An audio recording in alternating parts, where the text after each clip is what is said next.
Welcome to Module 1, Lecture 2. In this lecture, we'll be talking to my colleague, Professor Ann Taves from the University of California, Santa Barbara. She'll be talking about the building block approach to religion. So this is an approach where we analyze a religious story, we analyze a religious phenomenon by breaking it down into components. We break it down into its building blocks. The power of this approach is, first of all, you can see how these building blocks combine in a particular way in one phenomenon or story, but then in a completely different way in another story, where different blocks are added, certain blocks are taken away. It gives you a way to compare and contrast religious beliefs and practices from different traditions. It also allows you to sidestep the definitional problem. So we've talked about the fact that nobody agrees on what religion is or how we define religion. You don't have to define religion when you're taking the building block approach. What you're interested in is these individual components. And in some cases, a particular configuration of components will strike us as clearly religious. That's definitely a religious phenomenon. In other cases, it might strike us as superstition or folk practice. It really doesn't matter. So this is a very powerful approach, and it's really come to form the foundation of the cognitive science of religion.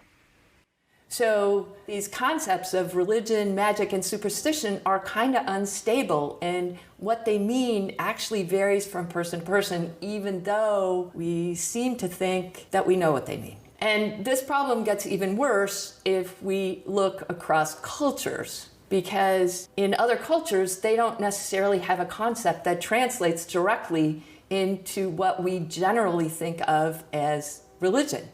So if we're interested in the scientific study of religion and the cognitive science of religion and the kinds of cognitive mechanisms that might be involved with what we're calling religion, we have to figure out how to express the phenomena that we want to explain in more basic kinds of terms. These concepts that are so variable and keep shifting their meaning aren't stable enough. Rather than starting with these concepts that are usually expressed as nouns, like religion or philosophy or superstition, we have to express what it is that we want to study in terms of things that people are doing or things that are happening, in terms of an event or a behavior, something that an individual or a group is doing.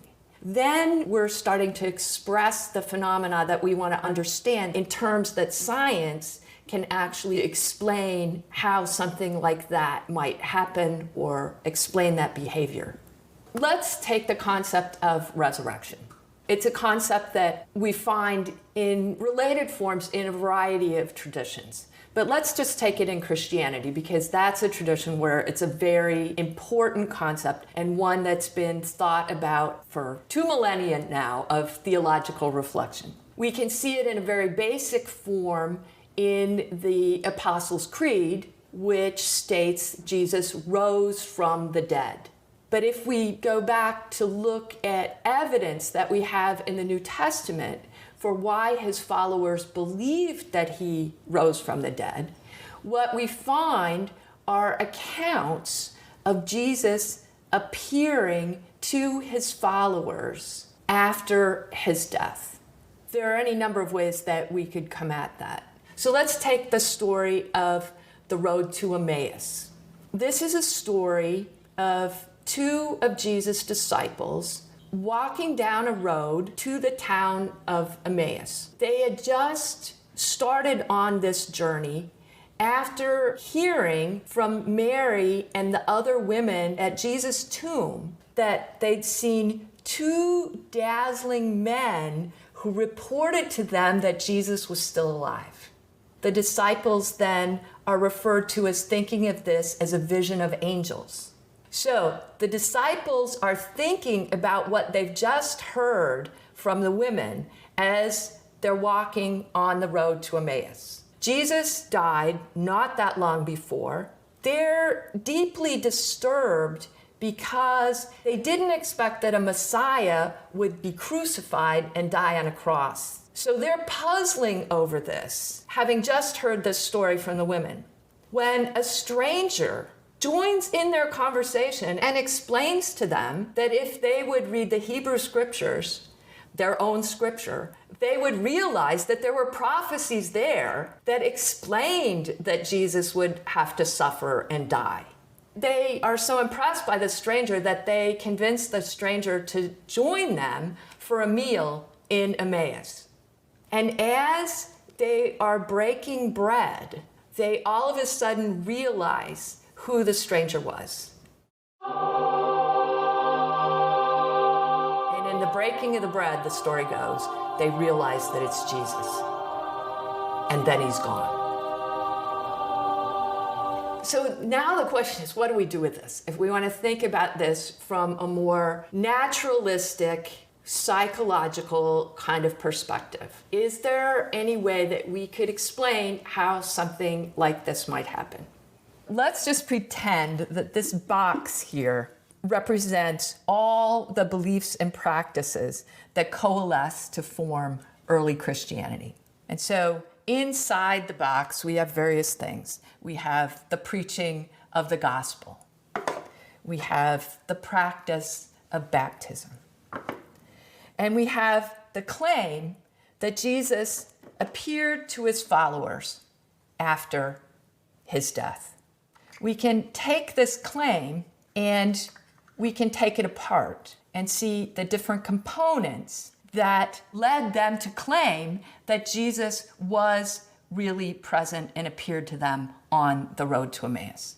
At this first level here, we have the grief of his followers, representing the grief of the women at the tomb and the grief of the disciples.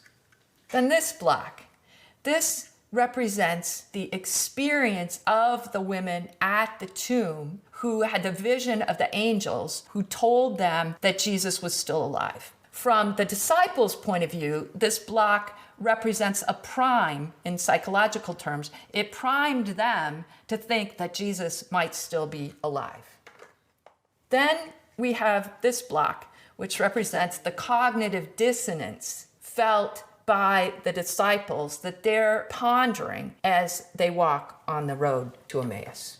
So this block then represents the appearance of the stranger who comes with an explanation that will resolve the cognitive dissonance that they're experiencing at precisely the moment that they are struggling with it. And the fact that he appears right in the midst of their struggle is something that we could describe in psychological terms as a synchronous event. The two things happen right at the same time. But they still haven't recognized the stranger. It's not until they're in Emmaus sharing a meal together and they break the bread that they recognize who this stranger is. So in psychological terms, we can hypothesize the breaking of the bread served as a memory cue. It reminded them of the last time they'd seen Jesus at the Last Supper when he broke bread. And it's that memory that cues them as to who this person is. So this then ties together the whole event. So not only do they experience the presence of a stranger who resolves their problem, but they realize who this stranger is. They recognize him. And the minute they recognize him, he's gone. A useful aspect of the building block approach is that we can take apart all the components we've assembled and look at another event and see that some of these same building blocks are involved in that other event. So, for example, let's take a story told by a colleague, Justin Barrett, who uses the example of a castle people claim is haunted, and a person who doesn't really believe in ghosts goes, but as he walks through the castle, just at the point where he's announcing that he doesn't believe in ghosts, this sword falls off the wall and narrowly misses his arm. And as you might expect, the first thing that pops into this guy's mind is, oh my God, it's a ghost. Well, let's assume that he's not in the throes of grief, so let's not use the grief blocks. So here's our priming block, the idea that this castle is haunted. So just as he's saying that he doesn't believe in ghosts, a surprising event happens. The sword falls. This inserts a moment of uncertainty and perhaps cognitive dissonance. The fact that the sword falls so close to his arm and does so right after he said that he doesn't believe in ghosts is another of these synchronous timing events that we as human beings have a tendency to think must have some kind of meaning. So here's our synchronous event block. But there's more than that. Remember, the sword is falling really close to his arm right after he said this. That creates a feeling of fear. We need a new block to represent the fear that he feels. This is not grief. Now we've got fear. And these blocks combined lead him to infer the presence of a ghost. Having now created models of two different kinds of events, I think what it tells us is that these different components can be mixed and matched in different kinds of ways in events that have some similarities and some differences.